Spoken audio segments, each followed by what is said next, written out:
everybody. I hope that you're having a wonderful time from your home or wherever it is you're watching this video from. I am so grateful to be part of this Love the Leap program. Thank you very much to Ginger Arboleda for inviting me. I am Renelyn Tan-Castillejos and I am a certified KonMari consultant.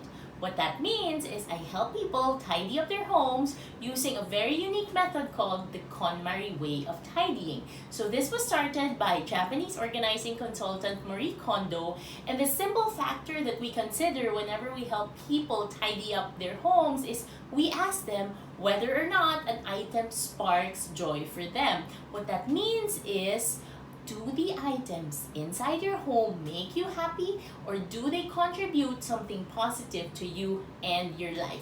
If they don't, then maybe it's time to be courageous enough to say thank you and let go of the items that don't serve your purpose anymore. So for today, what I'll be sharing with you are 5 simple ways wherein you can finally start tidying up your home to be truly happy. And I hope that you'll be open to this idea because you truly deserve to have a home that sparks joy for you. Let me begin right now. The first tip I want to share with you is to know your why. Again, know your why. What is the reason why you think you deserve to have a tidy home? Maybe you're going home from work every day tired, or you don't have time anymore to fix your room or your living room or your kitchen area because you're busy with your business. But at the end of the day, it's very, very important that you go back to your big why. Why do you deserve this relaxing or this special place at home, so that you get to be more energized or you get to have better ideas about your business because you're going home to a place that relaxes you and allows you to be who you truly are. The second tip that I want you to think of is live in the present. Again, that's living in the present, meaning live in the now. If there's one thing I learned about this pandemic, is it's just that life is so short. And with that, there's really no going back to the past, and the future is still so far off. We only have right now, and if that's the case, are all the items in your home serving you right now?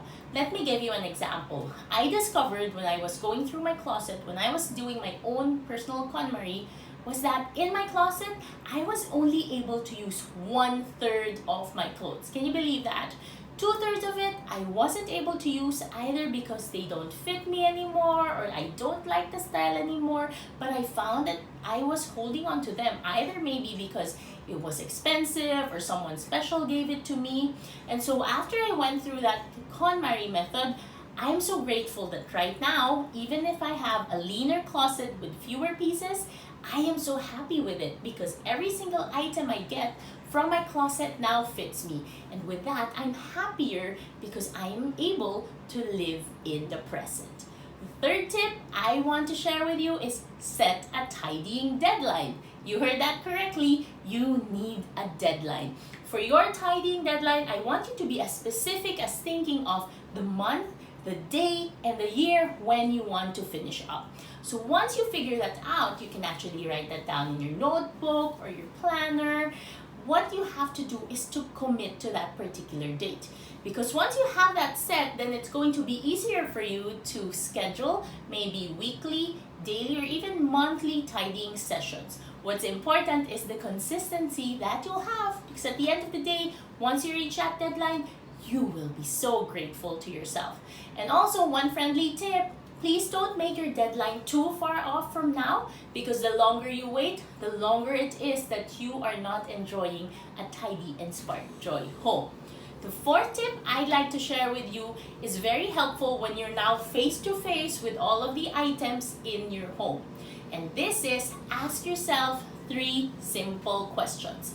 How do you do this? When you tidy up your home, it's going to be easy once you remember that your whole house has a lot of items, but there are 5 simple categories that you can start off with, starting from your clothes, your books, your papers, your miscellaneous items, and lastly, your sentimental items. Now, when you're going through those different categories one by one, ask yourself 3 simple questions. The first one being, when was the last time you used the item? The second, what is the current condition of that item? And last is, how often do you see yourself using that particular item?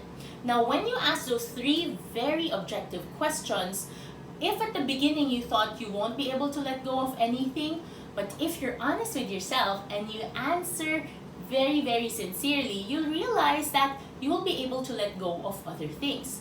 Because at the end of the day, you don't want to have a home filled with clutter or filled with stuff that you don't need. What you want is to surround yourself with things that are useful to you. And that gives me now that is the fifth tip that I want to share with you, and this is to surround yourself with items of value. Right now, what you can see in front here on my table are items that are valuable to me. Starting off with this very cute vase wherein I put my dried lavender, and I really love the smell of lavender. And as I look at this vase and this very simple arrangement I made, I am already smiling. And this is hopefully how you also feel with the items in your home. Now, this one is a very special keychain. It's a stuffed penguin that I got from a trip that I had with my family and with some of my colleagues. And every time I see this, it's not just a keychain to me. It actually reminds me of the good memories that I had from that trip. This one is my favorite notebook right now. I like the colors, but more importantly, I write here a lot of the ideas that I think of so I can help a lot of my own clients. These are the two books that are from Marie Kondo, and these are her first two books actually. It's Life-Changing Magic of Tidying Up and Spark Joy. I love going through these materials regularly because I am able to get a lot of inspiration and a lot of help from these resources. And last but not the least, I have my gray organizing box. I love the color, but more importantly, I love that I have here my cards and my letters that I'm able to use for my friends and family. So these are all my items. Now ask yourself, what are the items that are valuable to you?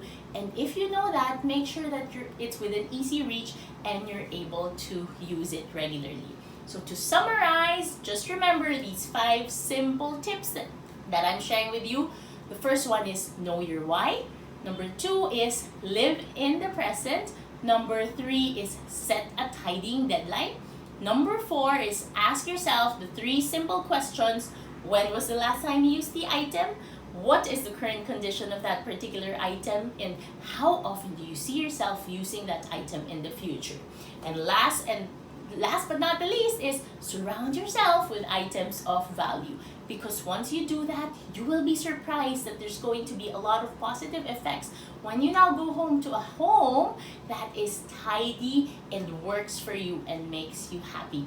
I hope that you learned a lot from these very simple things that I shared with you. And remember, whatever business you are in, the most important thing for you to have is a home that you go back to wherein you feel relaxed, you feel happy, and you feel energized. And I think tidying up using the KonMari method can be very, very helpful for you. If you have more questions, or if you have a lot of follow-up, or if you also want to ask for my help when it comes to maybe tidying up your own home, I would love to hear from you. Please follow me on Instagram. My IG handle is at World of Yorokobi. That's YOROKOBI.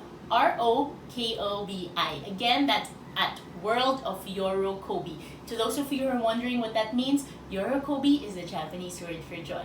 So I'd like to thank all of you for joining me. I hope this has been a joyful time for all of you as it has been for me. Happy tidying, everybody. Bye!